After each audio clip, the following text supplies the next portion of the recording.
Hi folks, you're with Tacitus today at your Pushback channel. Thank you for listening, and while you're with us, please take a moment to subscribe below. And don't forget to hit that bell symbol, as that'll give you the notifications when we put out some more videos.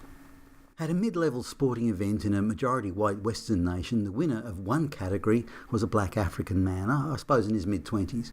When collecting his trophy, he unfurled and then waved around an African national flag with much drama, and he then adorned himself in distinctly African garb, again with an overdone showiness and sense of entitlement and self-importance. Initially I assumed he must be an international athlete visiting to compete in a local sporting tournament.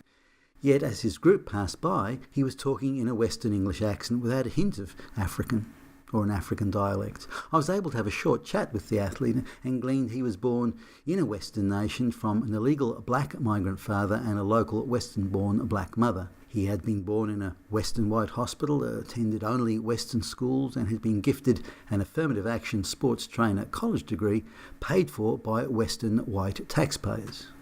And also he knew nothing about the country or area of his genetic origin.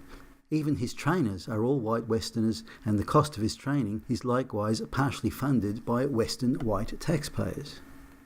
Yet he perceives no attachment to the West or any loyalty or appreciation to all the help he has received. All his social and genetic affiliations, as he sees it, are only with Africa and other black people from that area of Africa and from that tribe. His home, he says, is the village of his long-dead great-great-great-grandparents and their ancestors, and even though he has never lived there and has never seen that area or that village. A rich country Western passport is a piece of paper, and Western citizenship is just some two-bit, illegitimate, stupid white boy bit of formality to him and other black people. It doesn't mean a thing. Like white police, whose authority is also illegitimate, and he has every right, as he sees it, to ignore it or run away from any white government official unless they are giving him something for free. Another athlete who had only won a minor elimination sporting round waved around the national flag of the Philippines, even though he had Western citizenship and had been only a few months old when his parents of rural peasant stock emigrated to the West. His whole life has been in the West, yet he perceived he has no affinity with the Western nation that has given him so many opportunities he would never have had, and a quality of life he could only have dreamt of had his folks stayed in the Philippines. Another black athlete who can trace his ancestors in the United States back for 10 generations or more than 225 years was waving around the African flag of Mali, as that was where his ancestors had allegedly been taken as slaves by the neighbouring black African tribe and then sold to Arab slavers, who in turn on-sold to white slavers along the African west coast. This athlete could not even find Mali on the map, knew nothing about Mali, and seemed genuinely surprised that it is a poor, high-crime, low-life expectancy near basket case economy rather than the blacks-only nirvana he had childishly imagined and that agitators have told him about. Even urban professionals from third world countries who have become Western citizens and who readily concede they have a much higher quality of life in the West than they ever could have had in their country of genetic origin still do not see themselves as Western or even minimally identifying with the West. While notionally professional immigrants have a higher capacity for logic and understanding, and while they agree the West provides more job opportunities, it is by far more orderly and dependable with public services such as public transport, far better sanitation, far superior infrastructure, much cleaner, less corrupt, better education, less densely populated. In fact, by almost any measure, they readily concede the West is a much, much better place to live. Yet at the same time, they decisively see the West as culturally inferior, and this imagined inferiority cancels out all other benefits the West has to offer. If the West lavishes white taxpayer dollars on them and does it in spades and hands them one dutiless entitlement and handout after another, this is because the West is weak and stupid, and this is something only weak and stupid people do.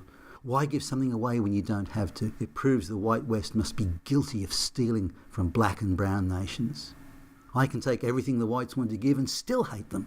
What's wrong with that? How else could the West be so much richer than black and brown nations if not for stealing everything? Answer that, you damn white supremacist, white colonialist, racist, fascist, bigot Nazi. This phenomenon is no small or irrelevant thing, and whether Western governments deal with it now or wait until such people are in a clear majority in many, if not all, Western nations, and a majority in Western parliaments by 2050, 2060. Nor is this to be confused with issues solely between white or non-whites. It is not a race issue. It is between those who believe in and identify with the Western nation state and its culture and those who do not. The Western white male oligarchs who are driving the globalist agenda are operating under an unbelievably deluded blindness that if they callously feed the Western white populations to the third world peasant tiger, that somehow the globalist puppeteers will magically be spared the same fate. The reality is they, like the South African farmer, will only be eaten last, but still ripped apart, torn to pieces and devoured nonetheless. Lawrence Southern, among others, have already alluded to this phenomenon, as I have, where as much as 25% of present-day Western populations are descendants of previous generations of immigrants, non-white immigrants, who not only do not see themselves as Western citizens in any way, but 100% identify with the tribal villages of their third world genetic ancestry. Within a little more than one generation from today, this attitude of "I live in the West, but I hate the West," those people will be in the majority, and they openly savour and relish this prospect. For Western wealth and the stability of institutions and even the administrative continuity of the entire Western infrastructure and body politic to survive beyond the next 50 years, only immigrants who are prepared to fully Westernise should be accepted and should remain in the West. We are watching in slow motion the entire fabric of Western civilization melt away before our very eyes. For every new Westerner, that's the new Orwellian term we hear today, that accepts or gratefully embraces Western civilization and values, there are 5 more who do not, and they bear animosities to the white West for 10 generations or more. Look, here's the thing. The West is literally turning itself inside out, destroying itself, smothering with kindness the people who hate us with handout after handout. SJW ideological kindness by the endless truckload. But they will never not hate us, and by giving them so much while demanding nothing in return, they now despise us as well. As long as we keep giving them lots of free things, they will stay somewhat friendly and they will tolerate us.